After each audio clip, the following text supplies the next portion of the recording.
I remember being on the set of that, and I was talking to you, and then you was saying that you was like, at the time, you was thinking about quitting. Huh? You was thinking about quitting. I told rap, you that. period. But me, man, it's a lot of different ways that I can go. I kind of just, allow whatever, I'm thinking. I may be driving through traffic and hear a song on the radio. I may be flipping through stations and accidentally stop on a country station and then hear something and, you know what I'm saying, try to flip that idea. But it's the important thing is just letting it come to you how it comes. You know what I mean?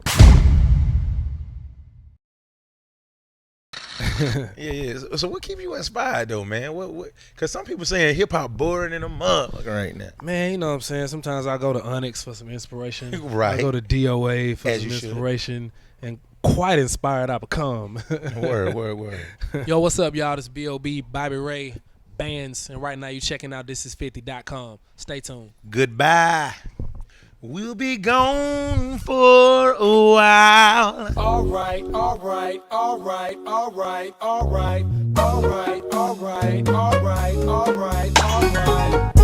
I am walking along a very cold road and You know what? One of the best songs that I think you ever made before, and I still play this shit today, is Cloud 9. that's the first song ever that I've released that's the real first in real life, the first song that ever came out by B.o.B, Cloud 9. And like, what was the inspiration for this song? Do you remember the time and place? Man, this Where was is it crazy writing? because like that was a point in my life where I was just like, I was 17 years old. I wasn't doing much, but I wasn't even really going out like I am now. I ain't go to the club much. I was just like, I go in the studio, record, leave, take a smoke break. You know what I'm saying? Come back, record, go back out, take a smoke break. And one particular night, I came in a little bit more inspired than usual, and this Smokers anthem came to me, and I just, I was kind of just playing around. It kind of got this reggae vibe to it, and I didn't really take it seriously when I recorded it. I was just messing around. I just had a melody, and then I played it for B Rich and Playboy Trey, and it was like, yo, man, you gotta finish this shit. This is crazy.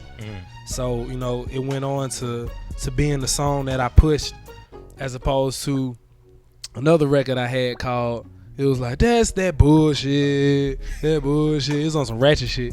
And so they was like, nah, man, you need to go the eclectic way. And so that was like the fork in the road from the beginning for me. I could have went that route.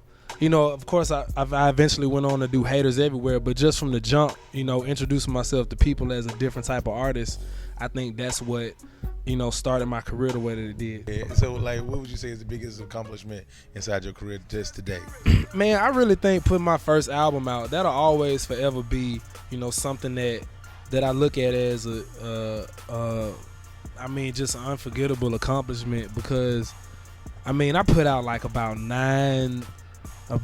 mixtapes before my album, and I treated all them mixtapes like an album, giving away music.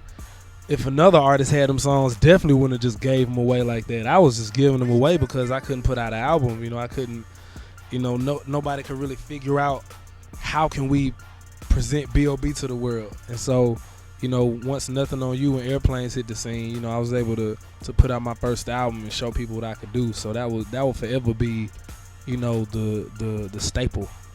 Hey, dog, you know what? I felt like I was introduced to Bruno Mars. Yeah. When he came out on the song with you. Am I tripping? But we both, both of us know that we both brought that song to life. You know what I'm saying? Right. Like we both brought that to the table, and even before that, I remember working with Bruno a lot. We actually worked in the studio a lot, and I would always be like, man, you talented as fuck, man. You should be an artist. Like, are you planning on being an artist? And so it's funny that, just a couple of months later after that, we ended up with this record and it ended up, doing what it did. And now he's performing on the Super Bowl. Hey, is there anybody that you haven't worked with that you want to work with? At this point, everybody. All the good white folks you done worked with. all them good white, no. All the good white folk, no. They fuck with you. I don't know what you do. You so clean and cool and still street. Man, you find the perfect balance of this shit, my nigga. May I help you? Jackson. Anton Jackson. And no, not one of the Jackson 5. Hey, man, white folk like Bobby Ray. That's just as simple as that. Simple as that. You think is the Bobby got something to do with it? I don't know what it is. Sometimes I be performing, I be like, they cheering for me. I be looking back. Like, did somebody walk out on stage? How does that feel, man?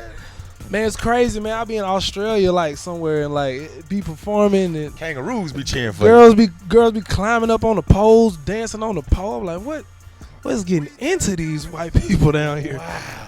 But I love it, man. You know, and then I love it when I'm able to go into the hood and do something, and they turn up just the same. But white people, they party, man. They love, they want to like when niggas go out, it's like, we want to turn up. You know what I'm saying? Yes, we want to look good, look clean, and such. Right. When white people go out, they make it a point.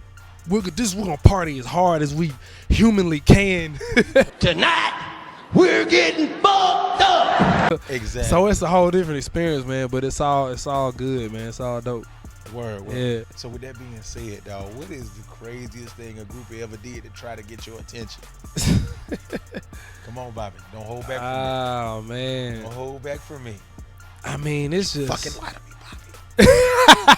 Bobby. You put that evil on me, Ricky Bobby.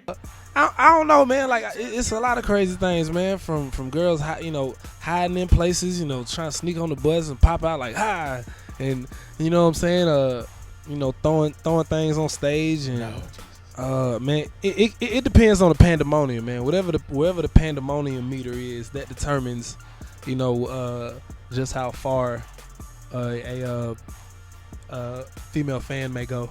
Word. Now, you 5-6 years in professionally. When I say professionally, I'm talking about, everybody know who you is, and you know what I'm saying, you're doing your thing. Do you feel like a OG? Because it's like you right in between that OG stage and that new book Yeah, I know what I'm stage. saying. You know what I'm saying? Young Prince. Yeah, because you done sold 1 million records already. But you a brand new dude and whatnot, and you didn't got, know what I'm saying, nominations for this. I never focus on that, man, because like, Dre used to say, you only funky as your last cut. You focus on the what I'm track, saying? Yeah, it has to be a so I'm like, this is what I'm doing right now. Where am I at right now? That's where I really come from in the studio. Because if I start focusing on too much on the past, it's like you just gonna sound like the past. Right. You really gotta evolve with culture as well. Because one person isn't bigger than the culture. You gotta, you know what I'm saying, you gotta move with the tides, and at the same time, you can't control the current of the ocean, but you can navigate your ship to where you want it to go. You know what I'm saying? I know exactly what you're saying. Exactly. And you ain't playing. Who is B Rich? And B what Rich, does he mean B to Rich, you? my manager, man. From the jump, back when I was in a rap group called The Clinic. He's been managing me, so he kind of took me on this wing. B Rich introduced me to Trey, and Trey had a studio. Playboy Trey's part of Attic Crew, Georgia Dirt, Bohagan, and all them, their whole squad. And Playboy Trey actually taught me Pro Tools. He taught me how to record myself.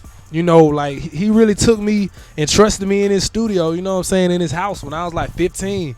So I've been recording like that, for a minute. So, I'm with the same people I've been with since day one. TJ, DJs, back since day one. Back when I was recording Cloud 9 around that time, TJ came on the team, and like everything was just a perfect match. Everybody had something to bring to the table, and, the music is just one side of it, you know what I'm saying? And then when you add music business to it, then you need a team of people. I'm a perfectionist, so I'm always gonna be like real critical, but sometimes you need somebody to tell you when you're being too critical, and sometimes you need somebody to tell you when, man, that shit ain't hot. Word. What kind of women are you into, Bobby Ray? What she gotta have? What she look like, man? Man, what is her personality like, dog? What she work at? It depends, man. It depends on what mood I'm in. I mean, she could be an Olympian athlete, or she could work at Strokers, or she could be a chef. She could be a supermodel. You never know. You know what I'm saying? Yo, this is yes or no question.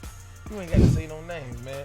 But have you been blessed to be able to sleep with a celebrity yet? Praise him. Woo! He done slept with, boy, I need to bind him. Man, you. Well, that's what I took from that. Bernice King? Who was it? I'm not gonna say no Yolanda names. Adams. I'm not gonna say any names. It ain't nobody in the church. But God is a good God. Oh, Mary. That's all I'm gonna say, man. Okay. I see where you going with this. That dude said, man. That dude said, Mary. Yo, Man, you retarded, man. Yo, what's the best advice T.I. ever gave you, man? He said, rock on, young Bobby, rock on. Just as simple as that. Simple as that. He trusts you. He did. Boom. Oh, you see yourself coming out with your own fashion line? Because you're a very Absolutely. fashionable guy. When the time is right. You know, there's no need to rush greatness because greatness will be great forever. Man, you got all the answers, man. Hey, man, it's the Bobby Ray way. Do you know all the questions? I don't know all the questions, man. They say you just can't say you're real. It's something you got to be, man. Yo, B.o.B, we over, we out of here. Hey, do you have something in mind? Y'all go to commercial. Don't kiss them hoes in the mouth unless you got to.